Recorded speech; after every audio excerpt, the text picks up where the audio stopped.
Okay, 7-2 in the war, Exodias versus VN Champions, and here's another 3-star to Exodias, which will bring it to 8-2. Things are looking good for Exodias at this stage.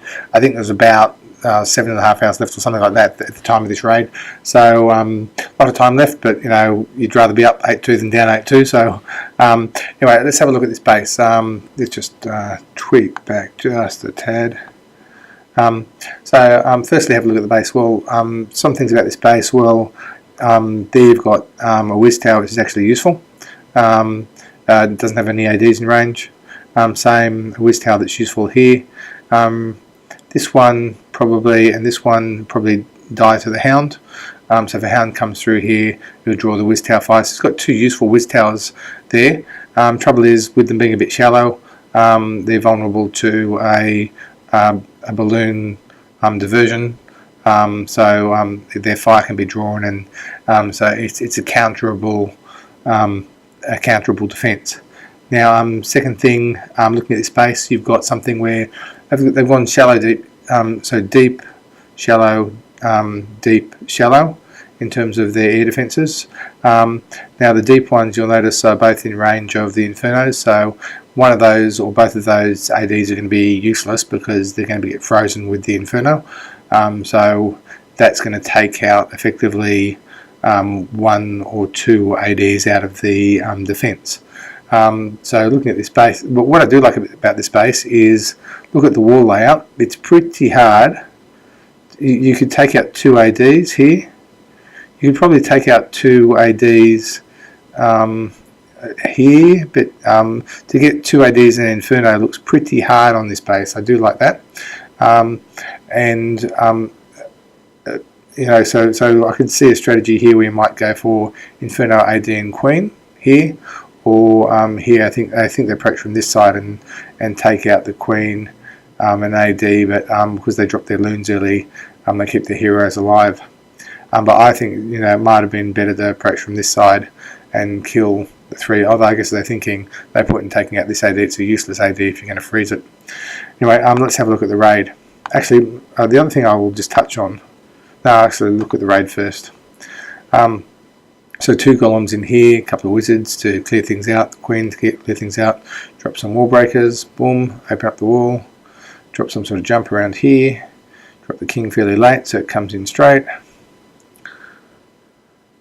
They'll activate the CC, get ready with a zap, let them all come in.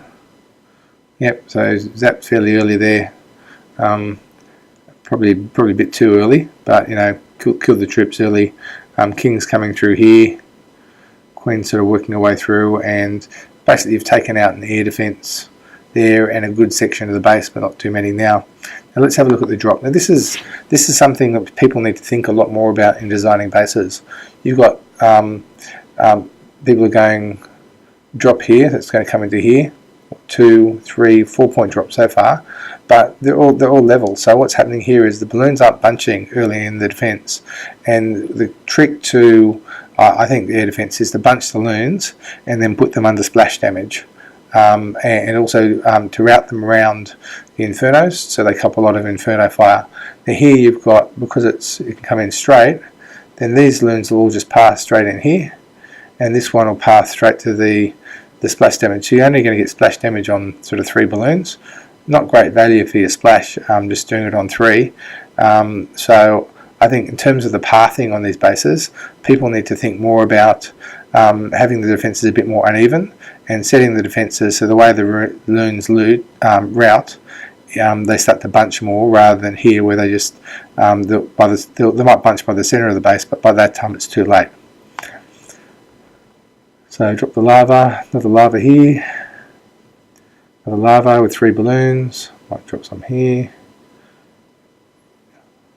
I know it's going to save probably some for distraction here, I think. So anyway, rage, freeze, through on the Inferno, boom, Inferno's gone. Still got 1 Inferno left, but here we'll rage this huge bunch of balloons through to this Inferno.